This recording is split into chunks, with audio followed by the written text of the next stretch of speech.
राम नमस्कार। जयराम जी की इस वीडियो में हम आप लोगों को बताएंगे बताएंगे त्रिभुज। त्रिभुज के बारे में हमने यहाँ का भाग आपके 3 में बताया था। हमने आपको त्रिभुज की परिभाषा। अब भाग 4 में हम आपको बताएंगे। भाग 4 में क्या बताएंगे? त्रिभुज के क्षेत्रफल क्या, क्षेत्रफल परिमाप क्या होते हैं, ये हम बताएंगे। ठीक है, तो यहाँ से इस वीडियो में हम यहाँ पर त्रिभुज का परिमाप और आपका क्षेत्रफल की चर्चा करेंगे। तो ठीक है, यहाँ पर त्रिभुज के क्षेत्रफल की चर्चा करेंगे और परिमाप। तो यहाँ पर सबसे पहले बात करें, यहाँ पर पहला है त्रिभुज। पहला त्रिभुज कौन सा है? यहाँ पर पहला भुजाओं के आधार पर त्रिभुज दिए हैं। तो भुजाओं के आधार पर त्रिभुज कितने होते हैं? 3। पहला, दूसरा और तीसरा। पहला आपका समबाहु त्रिभुज, दूसरा विषमबाहु त्रिभुज, तीसरा आपका समद्विबाहु त्रिभुज। ठीक है, तीनों त्रिभुज है। इन त्रिभुज का अगर क्षेत्रफल की बात करें तो क्षेत्रफल क्या होता है? जितने अंदर इनके एरिया डरा है, खाली जगह डरी है, तो इसको बोला जाता है भाई क्षेत्रफल बोला जाता है। क्या बोला जाता है? क्षेत्रफल बोला जाता है, यानी को क्षेत्रफल बोला जाता है। किसको क्षेत्रफल बोला जाता है? इसके क्षेत्र खाली रहा उसे को क्षेत्रफल बोला जाता है। और परिमाप की बात करें भाई, ये आपकी त्रिभुज की भुजाएं है ना, भुजाएं, ये भुजा तीनों भुजाएं, तीनों भुजाओं में कितनी एरिया घेरो, ये तीनों भुजाओं में कितनी का काटा वो, ये तीनों भुजाओं में तीनों भुजाओं का योग भैया क्या होता है? परिमाप।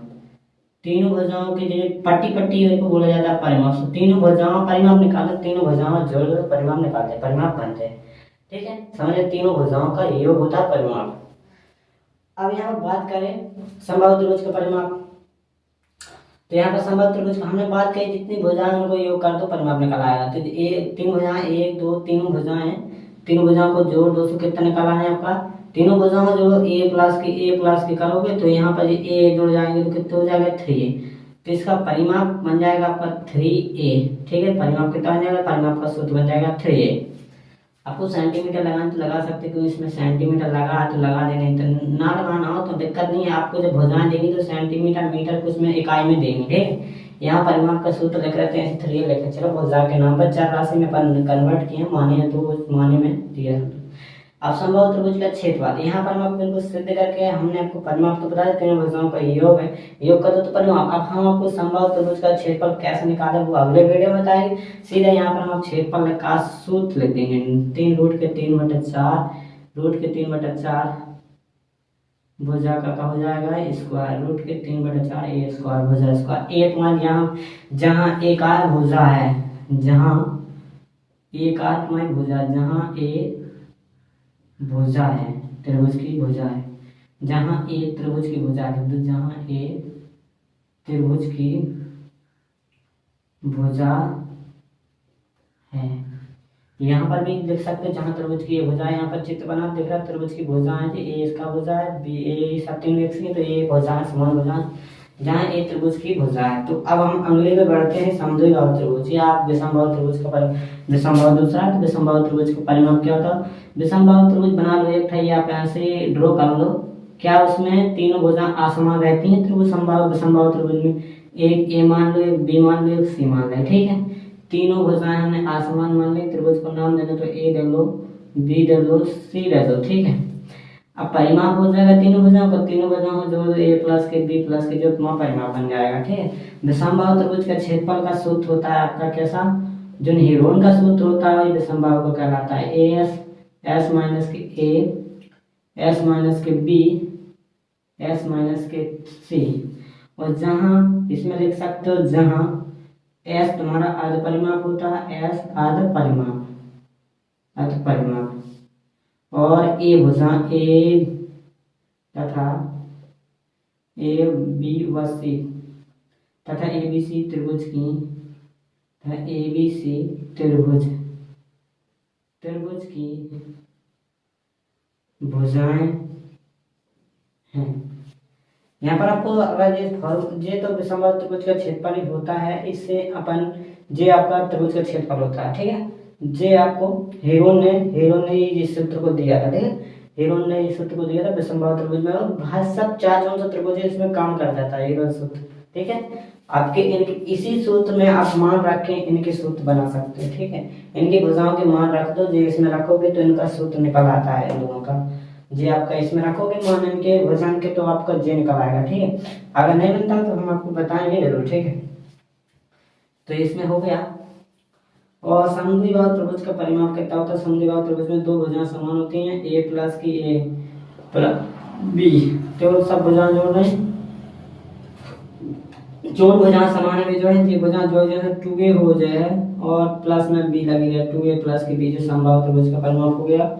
समद्विबाहु त्रिभुज का क्षेत्रफल क्या होता है, क्षेत्रफल होता है आपका v/4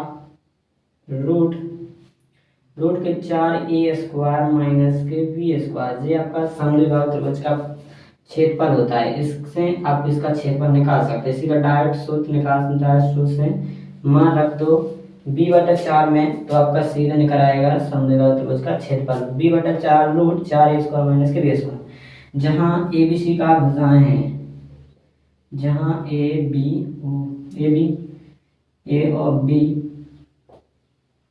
त्रिभुज की भुजाएं हैं, ठीक है, जहाँ ये a b का है त्रिभुज की भुजाएं हैं, जी आपको पता हो सही कि ये भी कहाँ है, त्रिभुज की भुजाएं हैं भैया, ये त्रिभुज की भुजाएं लिख रहे थे, ए त्रिभुज की भुजा है, जहाँ ए त्रिभुज की भुजा, बी भी त्रिभुज की भुजा है, तो ये भी त्रिभुज की भुजा है। जे आपको फॉर्मूला हम सिद्ध करके बताएंगे, इसका फॉर्मूला और इसका, और जे फॉर्मूला आपका हेरोन के सूत्र में दिया है, ठीक है, हेरोन के सूत्र दिया है, जो दशमलव त्रिभुज का या बोल सकते हैं हेरोन का सूत्र। और एक त्रिभुज का क्षेत्रफल ऐसा होता है जैसे आप 4 जोन से त्रिभुज में हो गए। एक त्रिभुज का क्षेत्रफल होता है आपका, ज्यादातर समकोण त्रिभुज को क्षेत्रफल बोला जाता है, समकोण त्रिभुज में काम का त्रिभुज का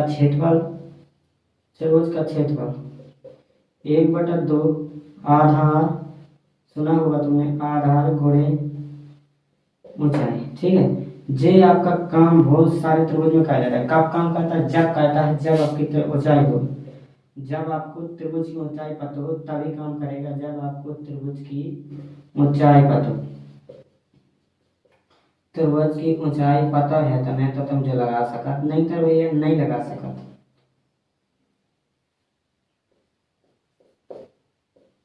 ठीक। जब आपको त्रिभुज की ऊंचाई पता है तब लगा भी बनी में जो त्रिभुज का क्षेत्रफल। अगर मैं इसकी त्रिभुज की ऊंचाई की बात करूं, ऊंचाई क्या, जैसे इसमें दिया नहीं रहता, जैसे आपको दे दे कि जा हो जाए कि 8 सेंटीमीटर, इतना सेंटीमीटर त्रिभुज तुम चुके तो 8 सेंटीमीटर का, तो डायरेक्ट तुम त्रिभुज का क्षेत्रफल निकाल सकते हो, ठीक है ना। डायरेक्ट जैसे यहाँ पर एक त्रिभुज का दे रहे हैं, हम एक त्रिभुज बना रहे हैं, ऐसा दे दें और इसका बोल रहे कि इसकी जा 4 है, जा आपको त्रिभुज की और जा नीचे की भुजा इसकी क्या 12 है, ठीक है, 12। तो भैया त्रिभुज में क्या होता है, एक आधार चाहिए तो बने में एक आधार ऊंचाई, अपन देखो आधार पता ऊंचाई होता है, तो इनमें आप सीधा का लगा दोगे 1/2 आधार गुना ऊंचाई, एक आधार कितना था 12 गुना ऊंचाई कितने थे 4, सीधा आपका 6 बनेगा, तो 6 का 12 काट दो और 6 गुना 4 करोगे तो कितना निकला, 6 चौके 24, ये त्रिभुज का क्षेत्रफल निकल आया, ठीक है, ये क्षेत्रफल निकल आया, ऐसा निकल सकता है, ठीक है। बता रहे हैं अगर उसमें ऊंचाई नहीं रही तो भाई अपन को ऊंचाई पहले निकालो, नहीं तो आप दूसरा फॉर्मूला लगा दो, इतने सारे फॉर्मूला अपन भी लगा दो, ठीक है। तो दोस्तों अगर वीडियो पसंद आया तो जानकारी आपको अच्छी लगे तो कमेंट जरूर करके बताना आपको कैसी लगी वीडियो आप लोगों को। इसके बाद 5 में हम बताएंगे इसके लिए 2 फॉर्मूला सिद्ध करके। धन्यवाद।